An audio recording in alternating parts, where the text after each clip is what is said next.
Hello, and welcome back to Easy Robotech. In the previous video, we covered how to download, install, and license the Salto access control software. In this video, we'll dive into further configurations for both the software and hardware. Without further ado, let's get started. Once you log into the software's web interface, you'll see multiple options. Although first, we'll connect the access card encoding reader to the computer using a USB cable. After that, click on the Read Key option. When you do this, a warning pop-up will appear stating that the selected encoder is not initialized. To initialize it, press the Clear button on the encoder, then click Initialize. Let me show you how to do this. On the underside of the encoder, you'll find a button. Press that button and then click Initialize in the software, as you can see on the screen.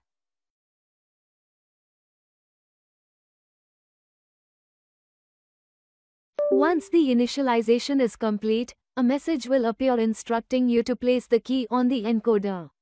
You can now use the encoder to encode access cards. However, if no card is placed, you'll see an error message indicating no key detected. We'll encode the card later in the video. Next, let's see how to add doors. From the home screen, click on the Doors option. When the Doors window appears, you'll notice no doors have been added yet. To add a new door, click the Add button at the bottom of the screen. Then, enter the door name, a description, and select the connection type as either offline or online. Since I have a door without physical connectivity, so I'll select Offline. Choose the opening mode and time period, such as Standard, Office, or PIN plus key. If you have a regular card reader, select Always Standard. For readers with keypads, select the appropriate option. Next, set the opening time, which defaults to 6 seconds.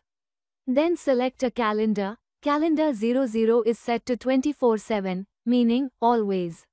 You can skip the door options unless you need anti-passback, which is used when you have both an entry and exit reader. Since I have only an entry reader and RAX for exit, so I'll skip this. Advanced options are for controllers, which we'll cover in upcoming videos. Once everything is set, click Save. Once you save the door, you'll notice a warning at the top right corner saying Update Required. This means the hardware is not yet configured or updated with these settings. We'll see how to update or configure these settings to hardware further in this video, so for now, you can ignore it. On the left side, you'll find other options such as users, access levels, zones, and automatic outputs.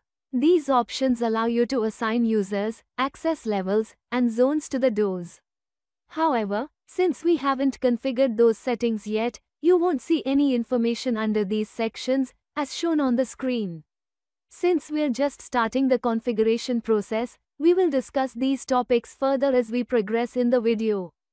If you're working on an existing project, you can assign these settings directly from here. For now, let's move on. You can add multiple doors using this method. For example, I've added 3 doors, and they now appear in the list. Let's move on to user access levels. To add a new access level, navigate back to the home screen by clicking the Salto icon in the top left corner. Then click on User Access Levels, where you'll see no access levels added yet. Click the Add button at the bottom of the screen, enter a name and description for the access level, and then click Save.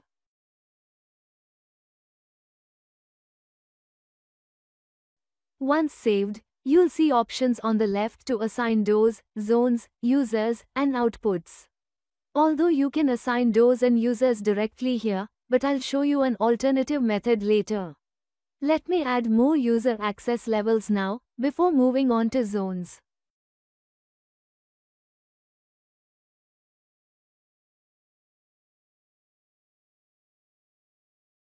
Zones allow you to group doors according to your project layout. Adding zones is optional and doesn't affect the system's operation. To add a zone, click on Zone from the home screen, and then Add by clicking at the bottom of the screen. Then enter the name and description of the zone and click Save. Once saved, a menu will appear on the left to add doors to the zone. Click on Access Points, then Add, select the doors for the zone, and click Save and Close.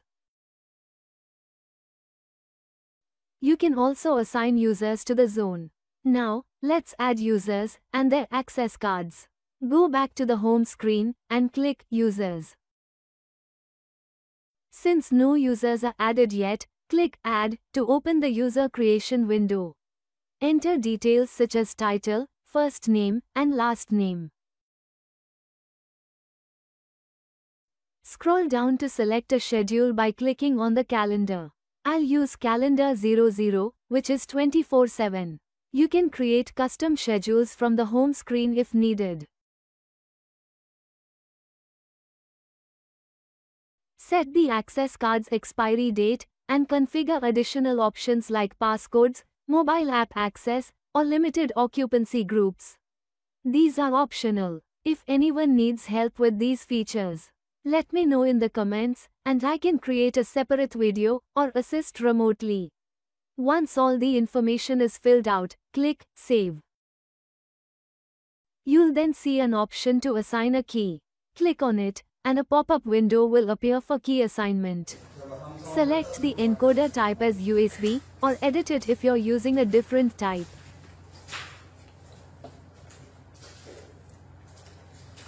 Then click Read Key.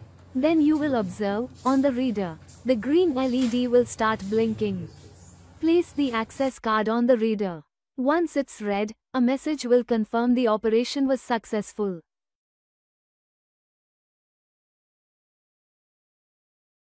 You can now assign access levels to the user. Select the access levels we created earlier, or choose all to create a master card. Click OK, and move to door assignments by clicking Access Points. I'll select all doors in the list as always accessible for this project. You can also assign zones and outputs if required.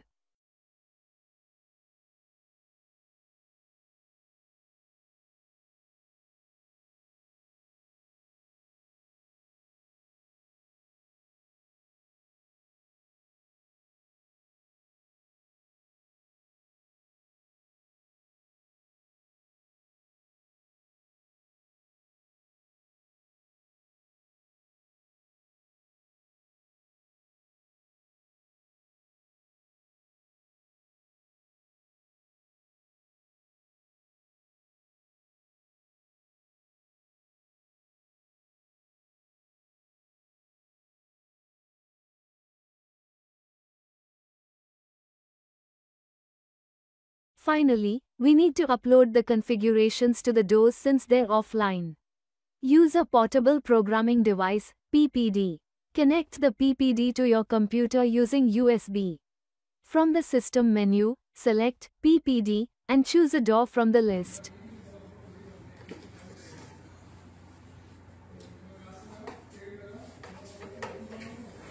Select Initialize Access Point from the left menu, then click Download. Wait for the download to complete and click OK. When you see the success message,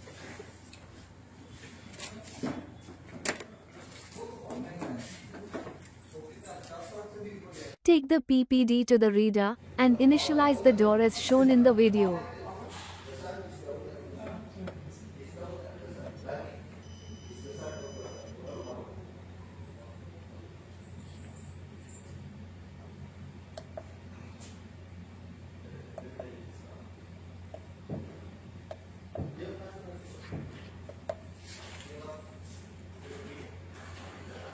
Once initialized, the doors will be accessible with the configured cards.